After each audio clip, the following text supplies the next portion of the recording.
Now I am working row 50 of the chart, and this is the last row before the bind off. I'm working the I-cord stitches, and next I slip one with a yarn over. I'm going to show you how to make the decreases and the casting on of the stitches for spanning this tulip motif. First, after you slip on that stitch with a yarn over, you need to cast on a stitch, and you do it by looping the yarn around your thumb and placing that loop on the needle and tightening the yarn. By the way, I will show you how to do this continental style as well. Then I'm going to make a 3-stitch decrease that's leaning to the left. Well, the way I do it is I slip, actually I need my yarn in the back. I slip knitwise the first stitch. I slip the next 2 stitches together knitwise.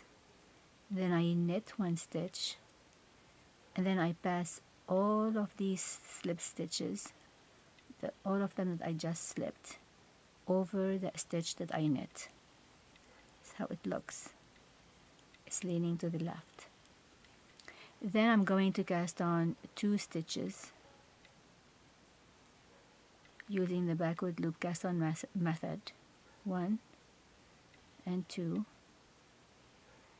Next, I'm going to make a 4-stitch center decrease.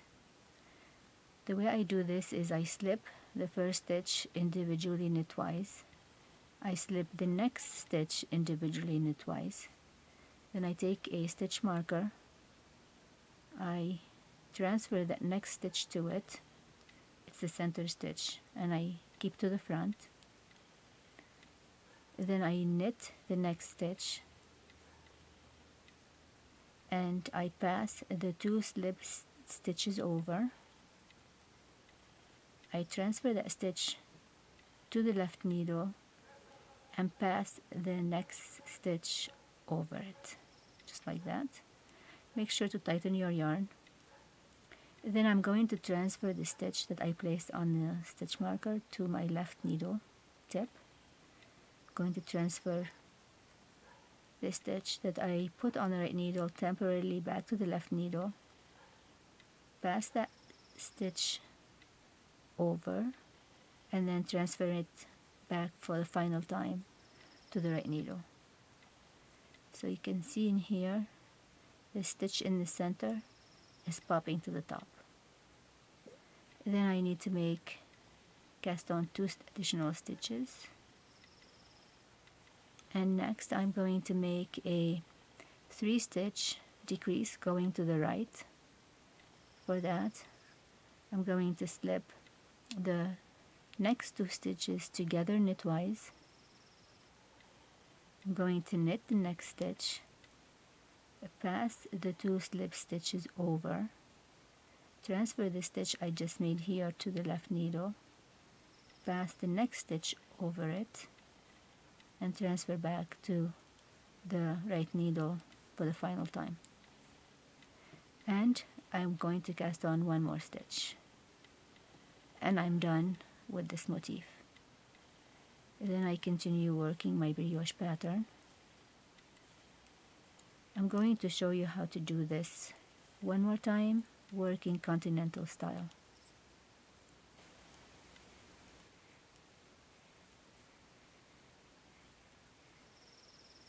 I'm almost to the point where I need to start this process again. So I slip that stitch with a yarn over. And then look what I do to cast on a stitch. I just go behind the yarn. See if my yarn is on my index finger. I just go behind and just put it on the needle just like that to cast on that stitch, and I just pull on it. Then I need to make the decrease that's leaning to the left. I slip 1 stitch by itself knitwise. I slip 2 stitches together knitwise. I knit the next stitch, Then I pass the 3 slipped stitches over it, just like that. Then I cast on 1 stitch. I cast on another stitch, got 2 stitches in here, and I'm going to make my center decrease, 4 stitch decrease.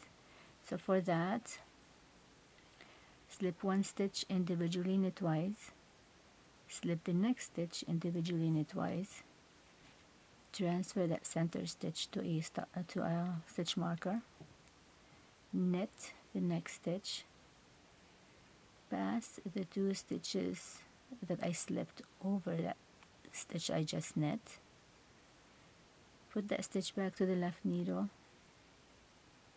and transfer that stitch over it and move back to the right needle.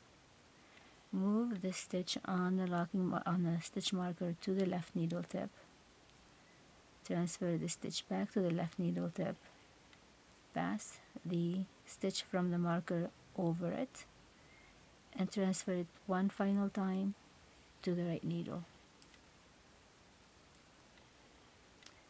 Cast on 2 stitches,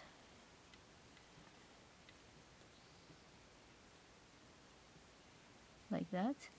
Then I need to make my right leaning decrease of 3 stitches, but slip 2 stitches in together knitwise, knit the next stitch, pass the 2 slipped stitches over, put that stitch back on the left needle, pass that 4th stitch over it, and transfer for the last time to the right needle tip.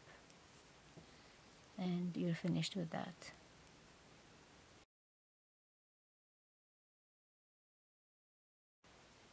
In this last part of the tulip steps, I would like to go through and show you how to do the bind off. The bind off itself is worked on the wrong side of the work, and I use a succession of purling 2 together, and then for the tulips motif, and a succession of SSKs and purl 2 together for this intermediate motif in here. On the right side, this looks like chains over the tulip part, and it looks like this beautiful Italian bind off on this motif. It's very stretchy, and it actually suits the brioche pattern very well. This particular bind off, the succession of SSKs and purl 2 together, is a bind off that was developed by Vicky Twig, and it's one of the most useful bind offs that I have ever encountered. It's a brilliant bind off. One more thing before I show the actual bind off itself. The pattern repeat for the bind off starts with the first stitch of the tulip itself, and then goes through the tulip and this motif and ends at the first stitch of the next tulip motif. I will begin with the first one and put that stitch back onto the left needle, and you'll notice as I am working this bind off, my stitches are even tension, not too tight and not too loose. And so I just want to show you how they look like on the right side of the work. So I am doing purling 2 together, which translate to chains. Looks like chains on the right side of the work. And I'm going to make a series of them, rather 11 of them. And I don't have to count myself because I've already done this what seems to be a million times already. So I actually know where I need to end. So I'll continue to do this and actually work a few of those continental style.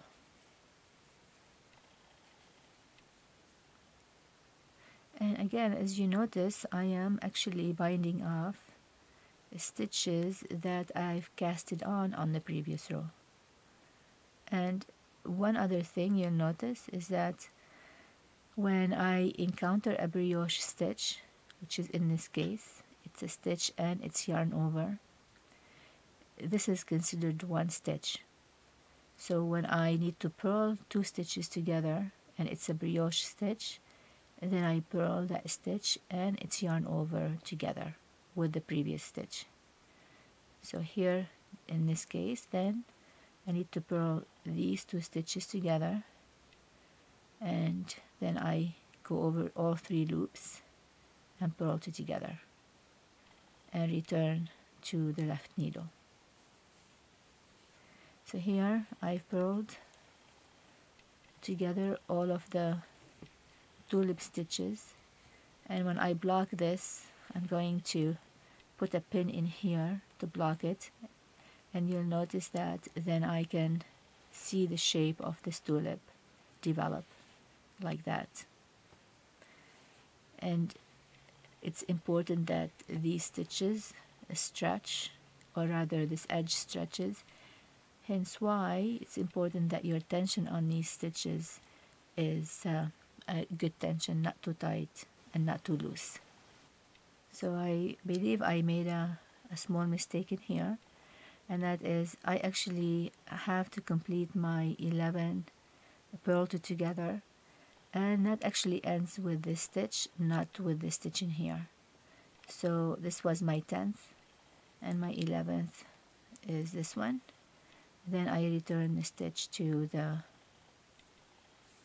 left needle, and at this time is when I actually begin my succession of SSKs and purl 2 together, and I do that all the way to this point in here, and then when I get here I finish my repeat by doing a purl 2 together. So at the end of this motif you're doing 2 purl 2 together, and you end your repeat with that. So the guiding principles for working the Vicky's bind off, which is a succession of SSKs and purl 2 together, is you go by 1. If the stitch on your left needle is a purl stitch, which is in this case, then you do an SSK, slip knitwise the next stitch, and then knit the 2 stitches together. Again, here we're dealing with brioche stitches, and you slip that stitch and it's yarn over together. Then you return the stitch to the left needle. And if the next stitch, so this is stitch number 1 on the left needle, this is stitch number 2. If this stitch number 2 is a knit stitch, then you do a purl 2 together, and you return that stitch to the left needle. You notice that when I am returning that stitch to the left needle, my yarn is always kept away from the, it's not in between the 2 stitches.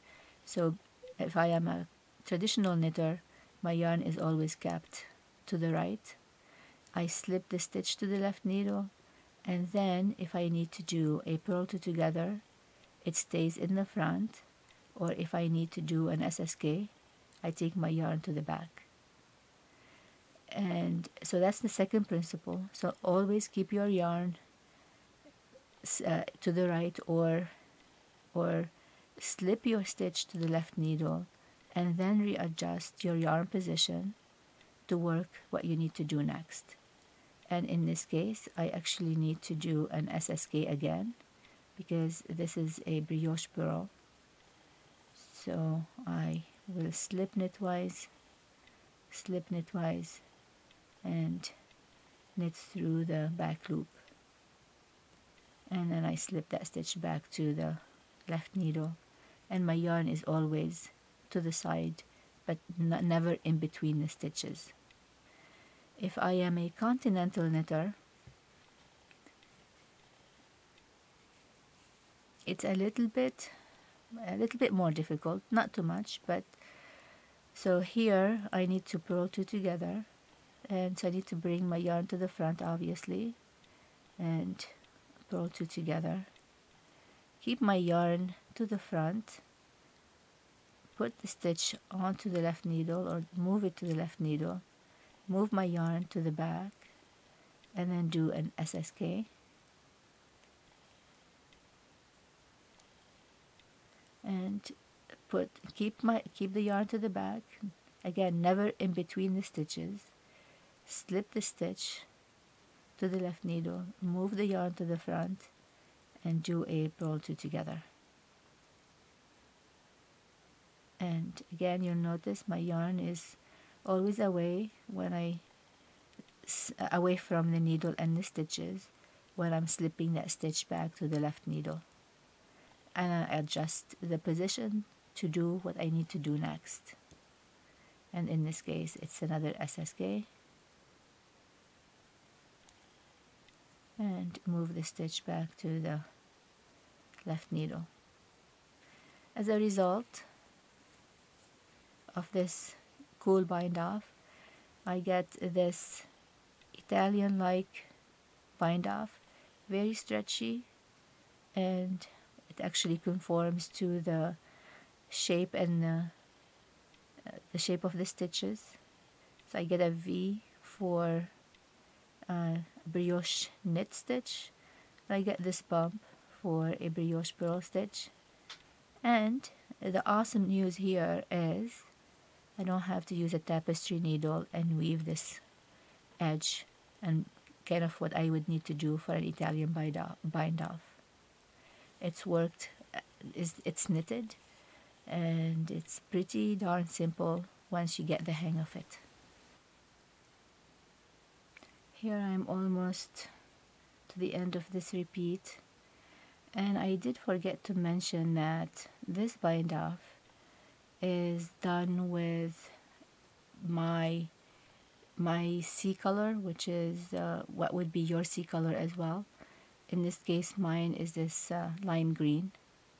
And so basically at the end of row 50 of your chart, you would cut your tulip color, which because you don't need it anymore.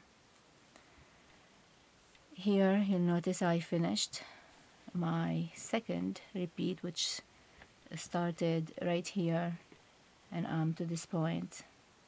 I get this beautiful edge, which is stretchy, and my stitches are even, not too tight, not too loose.